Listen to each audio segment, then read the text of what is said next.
but not least, the oral speaker. I mean, the presentation for oral presentation. So Taruna Rajagopal from India, she will present the results, which are entitled Effect of Zinc Finger Protein 350, Gene RS227840, polymorphism on breast cancer susceptibility in Indian women. So please, Taruna, you can present. Hello everyone, and a very warm afternoon. So I am Taruna Rajagopal, and I would like to present my work on effects of zinc finger protein 350 gene polymorphism, that is RS2278420, on breast cancer susceptibility, particularly in Indian women. So breast cancer is the most frequently diagnosed malignancy in women globally, and moreover, the mortality rate of breast cancer has increased by 14%, and that has been specifically observed in the underdeveloped as well as the developing countries. In India, there is an alarming rise in the incidence and the mortality of breast cancer, particularly in the metropolitan cities. So based on the recent statistics, every 4 minutes an Indian woman is diagnosed with breast cancer, and one woman dies of breast cancer every 13 minutes in India. So the reasons that have been attributed for such a tremendous rise in the breast cancer is due to the lack of awareness about breast cancer, as well as the paucity in the screening programs, and general indifference towards the female health has been identified as the major drawbacks in the Indian society. So as we all know, these high penetrant genes are associated with a very high relative cancer risk, which is greater than 5. However, these low penetrant genes, they confer a relatively low risk of around 1.5, and the moderately penetrant genes, they bestow the risk of around 1.5 to 5. So the established breast cancer predisposing genes such as the BRCA1, BRCA2, P53, all these, they account only for about the 20% of the inherited breast cancer susceptibility. So most of the epidemiological studies, they have reported that it is the combined effect of several low penetrant gene variants that contribute to the remaining 80% of the breast cancer risk. So our analysis is mainly focused on these single nucleotide polymorphisms located in these low penetrant genes. So as we all know, the SNPs are those genetic variations that are very common in the population.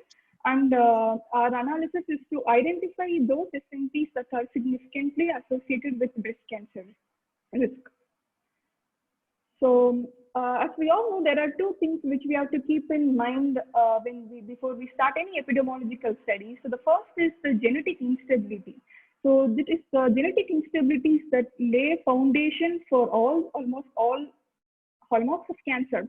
Moreover, the genetic architecture of the populations, they vary very vastly. So if we see there is a different set of genetic mutations that predispose women to in a different ethnicity like American whites, and there is almost a different set of mutations in the Ashkenazi Jewish population.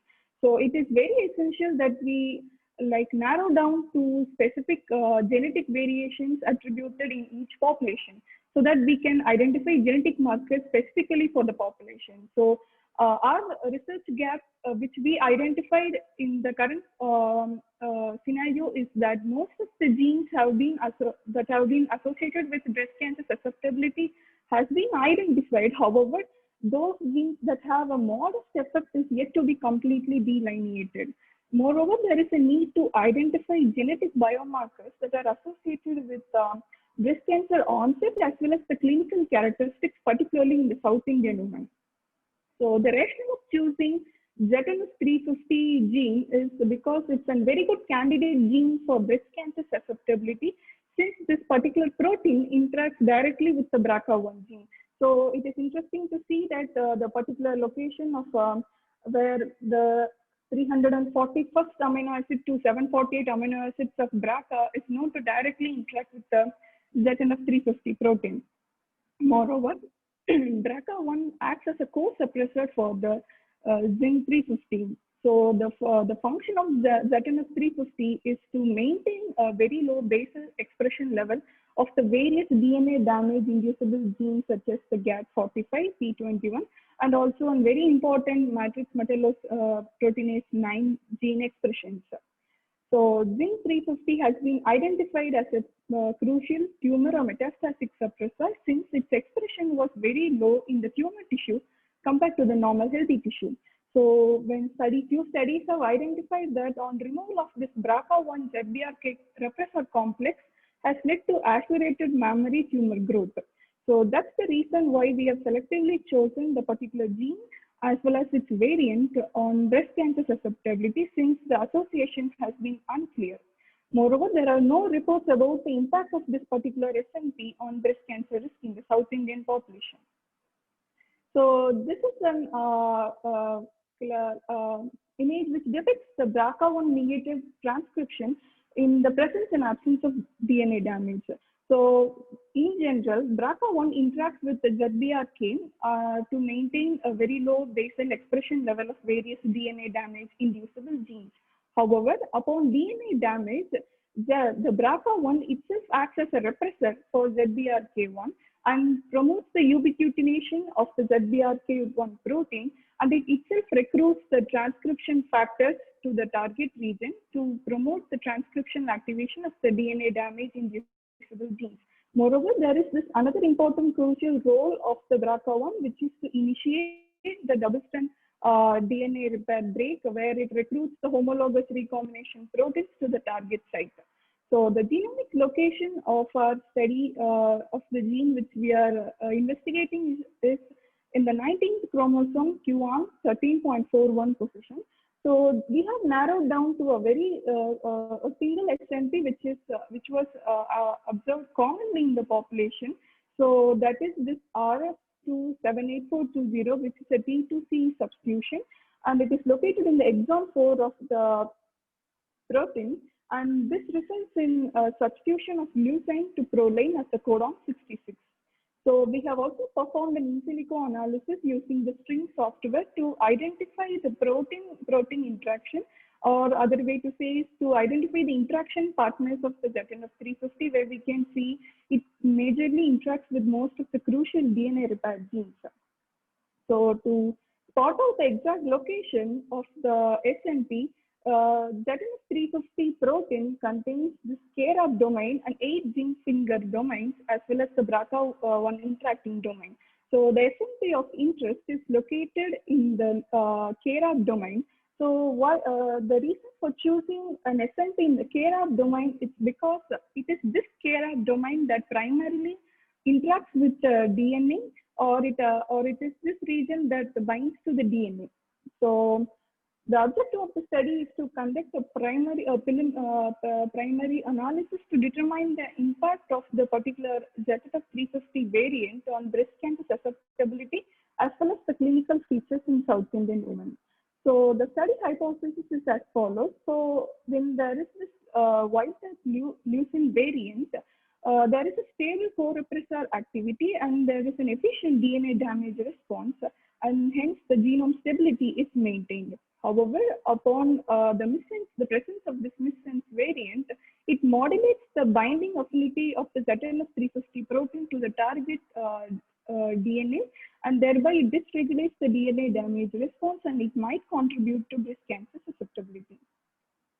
So we have performed a case control study where we have recruited 271 breast cancer patients and 300 healthy controls. With respect to the controls, we have recruited women who are cancer-free and who are unrelated to cases, and those who are age and ethnicity matched to the cases. And with respect to the breast cancer patients, we recruited patients who were histopathologically confirmed for breast cancer and those who had complete clinical data, and particularly who are willing to participate, and the blood samples were drawn prior to their treatment. So from both the cases and the controls, we have drawn 3 to 5 ml of whole blood via venipuncture, and the genomic DNA was extracted by the commercially available kit, and then we have qualitatively and quantitatively analyzed the DNA. Further, for genotyping, we have used the methodology of polymerase chain reaction, where after we have selectively amplified the target region of interest, and then restriction enzyme of interest was added for restriction digestion, followed by gel documentation, and the genotyping was performed. The study was approved by the Institutional Ethics Committee, and informed consent was obtained from all the study participants. So these are the primary sequences and the conditions we use, and this is a representative gel image depicting the various genotypes observed in the present study population. So coming to the epidemiological characteristics of the study population, the mean age at onset of breast cancer was observed to be 54 years in the current study population, and most of the women, they were diagnosed they are 40 to 59 years, and they were mostly homemakers, and most of them, they were postmenopausal. And an interesting observation is most of the women, they had just the primary and secondary education completed. So this might be a very major reason why most of them, they present at delayed age at, delayed disease onset. And most of the women, they were overweight and obese too. And coming to the clinical characteristics of the study population, most of the tumors, they were of higher grade, and the stage 2 was observed more frequently in the tumors. And with respect to the immunohistochemical analysis of the tumor, we observed that the ER-positive tumors were much common, and HER2 negative tumors were common. And most of the women, they when they reported of breast cancer, they had a non-metastatic disease. However, interestingly, we found that most of the patients were positive for the lymphovascular invasion, and the tumor has been for most of the metastatic patients, around 1 to 8 of the number of tumors were found positive of the lymph nodes were found positive for tumors, and the ductal type was more prevalent, and the tumor was more common in the left breast. So we stratified the genotype in the cases and the controls to identify the risk posed by the particular SNP on breast cancer. So we observed there is no significant association between the SNP of interest. However, we found there was an elevation in the heterozygous genotype in the cases compared to the controls, thereby conferring around 1.22-fold elevated risk. However, the association was insignificant. Interestingly, we also observed that the proline variant, that is the homozygous mutant variant, was elevated in the controls compared to the cases, so thereby giving a reduced risk. However, that association was also insignificant. We also tried to see the association under different genetic models. However, none of the models revealed any significant association of the particular variant with the breast cancer risk. Further, we sought to analyze the role of the particular variant with the various clinical variables such as the hormonal receptor status, tumor grade, stage, and other clinical characteristics. And we did not observe any significant association of the particular variant with the breast cancer progression. However, when we stratified the patients based on their menopausal status, we observed that the mutant genotype was elevated in the post-menopausal women compared to the pre-menopausal women. So thereby this proline variant might confer a reduced risk for development of pre-menopausal breast cancer. So though a nominal association was observed, the association was found to be insignificant. So our study has been relatively replicated in various large populations in other ethnicities too. So our study was consistent with the reports of most of the studies, where in Chinese population too, Hu et al. Reported a similar absence of association of this particular variant on breast cancer susceptibility, where they observed a similar elevated risk of the posed by the heterozygous genotype on breast cancer risk. They also observed this interesting observation, interesting result where the proline, the mutant variant was elevated in the controls rather than the cases. So similarly, there was a lack of association in the US and the French Canadian population with respect to this particular variant on breast cancer risk. Another study done in the Ashkenazi Jewish population also reported that the tag SNPs of HLS-350, particularly the 414 variant, was not associated with breast cancer risk. However, interestingly, we found one report by Zhang et al. In the Chinese population who told that this particular variant was significantly associated with the breast cancer risk. Not only that, they also reported that this gene poses a gene environmental interaction, So thereby it also contributes elevated risk not by itself, but also by interacting with the various lifestyle factors too. Moreover, they have done some functional analysis and they reported that the two SNPs located in the ZNF350 might reduce or weaken the binding of the ZNF350 to the transcriptional repression of the particular gene, that is the GAD45 alpha. So in conclusion, it is very important that we not only study extensively the highly established BRCA genes, it's also crucial that we study the genes that are closely associated with breast cancer, since the BRCA and the closely associated genes are crucial for genome stability. So in the present study, we didn't observe any significant association of this particular variant, and we conclude that this particular SNP might not independently contribute to breast cancer risk in the Indian population. Furthermore, this particular SNP was not associated with any of the clinical characteristics. However, we observed that the particular homozygous mutant variant might reduce the risk for premenopausal breast cancer in the Indian women. However, that study, the particular result was insignificant, which needs further validation. So there are few studies which suggest that this particular variant could successfully capture the haplotype diversity of ZIN350 gene. Hence, the future studies with the larger cohorts, with taking into consideration the other genetic variants or the haplotypes of the ZNF350, might help us to give giving a clear picture about the role of this particular genetic variants in ZNF350 towards breast cancer susceptibility in the Indian as well as other populations. So I would like to thank Department of Science and Technology for Government of India for funding the study, and Shastra Deemed University for their infrastructural support, and Dr. Nageshwara Duma for patiently guiding me, and Dr. Arun Seshashilan and Dr. Krishna Kumar Ratnam for providing the blood cancer blood samples, and Dr. Srikant Taluri for his wide supervision, and Mr. Joseph and Yogesh for helping me with the sample collection. And I am very grateful to all the breast cancer patients and healthy volunteers for participating in the study. Thank you for your patient listening. I would like to take any questions. Thank you. Thank you, Taruna, for your nice presentation. Now we are open for discussion. We have a few minutes. Okay, so in the chat, there is no question. Okay, so you checked the effects of zinc finger protein 350 polymorphism. And you get that it's not quite independently, that does not contribute to the breast cancer risk. What about the breast cancer progression?